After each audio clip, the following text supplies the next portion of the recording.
قرأ الفاتحة.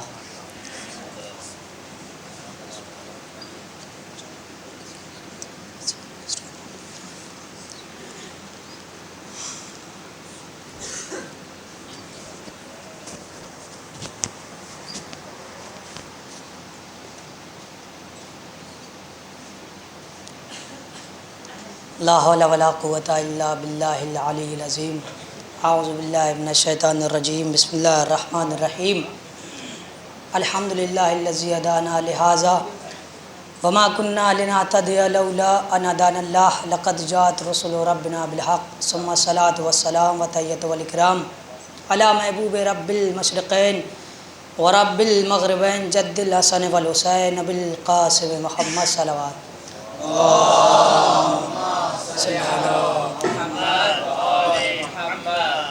وعلى آل بیت الطیبین الطاہرین المعصومین المظلومین ولعنۃ اللہ علی اعدائهم اجمعین من یومنا ھذا الی قیام یوم الدین.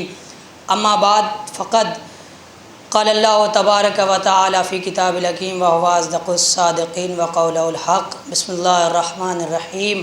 ادعونی استجب لکم. صلوات پڑھیے بر محمد و آل محمد. اللہم صل علی محمد و آل محمد. عزیزان گرامی، معزز سامعین کرام، میں نے آپ حضرات کے سامنے جس آیہ کریمہ کو سرنامہ سخن قرار دیا ہے اس میں پروردگار عالم ارشاد فرما رہا ہے کہ ادعونی استجب لکم، یعنی مجھ سے مانگو میں عطا کروں گا. یہ سورہ غافر کی آیت نمبر 60 کا ایک جز ہے کہ جس میں پروردگار عالم نے ارشاد فرما دیا کہ مجھ سے مانگو میں عطا کروں گا. یعنی پروردگار عالم بتا دینا چاہ رہا ہے کہ اگر میرے غیر سے مانگو گے تو کہیں نہ کہیں تمہیں شرمندہ ضرور کرے گا. پروردگار عالم یہ کہہ رہا ہے کہ مجھ سے مانگو میں عطا کروں گا، یعنی اگر میرے غیر سے مانگو گے وہ کہیں نہ کہیں شرمندہ ضرور کرے گا. اب ہم یہ کیسے پہچانیں کہ پروردگار عالم کا کون اپنا ہے اور کون غیر ہے؟ جیسا کہ حضرات نے سنا تھا کہ ہدایت بھائی نے ایک آیت پڑھی تھی کہ یا ایھا الذین آمنوا اتقوا اللہ وابتغوا الیہ الوسیلہ، اے ایمان والو تقوی اختیار کرو اور وسیلہ تلاش کرو. اب عزیزان گرامی، پروردگار عالم یہ کہہ رہا ہے کہ مجھ سے دعا مانگو میں عطا کروں گا. اب دیکھیں کہ ہم لوگ اپنی دعا کو اللہ تک پہنچانے کے لیے اہل بیت کو وسیلہ بناتے ہیں، مولا کائنات کو وسیلہ بناتے ہیں. اب عزیزان گرامی، سوشل میڈیا پر بہت سی ایسی ویڈیوز ہیں کہ لوگ یہ کہتے ہیں کہ تم اپنی دعاؤں کو ڈائریکٹ اللہ سے کیوں نہیں مانگتے ہو، علی کو وسیلہ کیوں بنا لیتے ہو، اہل بیت کو کیوں وسیلہ بنا لیتے ہو. دیکھیے عزیزان گرامی، میرا ان سے یہ فیصلہ ہے کہ آپ یہ بتائیں، ایمان سے بتائیں کہ پروردگار عالم نے جو اپنی کتاب کو نازل کیا، کیا ڈائریکٹ آپ کے آباء و اجداد پر نازل کر دیا؟ کیا ڈائریکٹ آپ پر نازل کر دیا؟ دیکھیے جب عزیزان گرامی پروردگار عالم اپنی پاک و پاکیزہ کتاب کو کائنات میں بھیجنے کے لیے کسی کو وسیلہ بنا رہا ہے تو کہ ہم اپنی دعاؤں کو پروردگار عالم تک بھیجنے کے لیے کسی کو وسیلہ نہ بنائیں. اب لوگ اعتراض کرتے ہیں. دیکھیے جب پیغمبر کے جو صحابی ہیں جب بھی کبھی بھی پریشان ہوتے تھے، بس دو چار باتیں آپ کی ذمہ ہم کہ جب بھی صحابی رسول کبھی بھی کسی بھی مصیبت میں گرفتار ہوتے تھے تو آنے کے بعد پیغمبر سے کہتے تھے یا رسول اللہ میرے حق میں دعا کر دیں. تو کانا من عادتہ علیہ السلام، پیغمبر اسلام کی عادت تھی کہ اپنے ہاتھوں کو بلند کرتے اور کہتے کہ اللہم ارحم علی فلان بحق علی ابن ابی طالب، یعنی پروردگار عالم تو فلاں شخص پر رحم فرما، تجھے علی ابن ابی طالب کا واسطہ. اب عزیزان گرامی جتنے بھی لوگ پریشان ہوتے تھے سب آتے تھے. اب یہ تاریخ میں ملتا ہے کہ پیغمبر کے ایک صحابی جو خلیفہ ہوئے وہ ایک مرتبہ پریشان ہوئے، جب پریشانی میں گرفتار ہوئے تو پیغمبر کے پاس آ رہے تھے. اب یہ ہوتا ہے کہ جب ہم کہیں جاتے ہیں تو دو چار کو بتا کر کے ضرور جاتے ہیں تاکہ بعد میں آ کر کے نام ہو میرا، دیکھو ہم یہاں گئے تھے یہ کام کر کے آئے تاکہ واہ واہ ہو. اب جب یہ گئے دعا کروانے کے لیے جا رہے تو خوشی کے ساتھ کہ ہم جا رہے ہیں، جا کر کے پیغمبر سے دعا کروائیں گے، نبی کریم سے دعا کروائیں گے اپنے حق میں اور یہ پریشانی دور ہو جائے گی. اب جب یہ دعا کے لیے گئے تو دعا کے لیے گئے تو خوشی کے ساتھ، اب جب دعا کروا کے واپس آ گئے جانے کے بعد کہا یا رسول اللہ میں پریشانی میں مبتلا ہوں، میرے حق میں دعا کر دیں. تو پیغمبر اسلام نے ہاتھوں کو بلند کیا، بلند کرنے کے بعد کہا کہ اللہم ارحم علی فلان بحق علی ابن ابی طالب، یعنی پروردگار عالم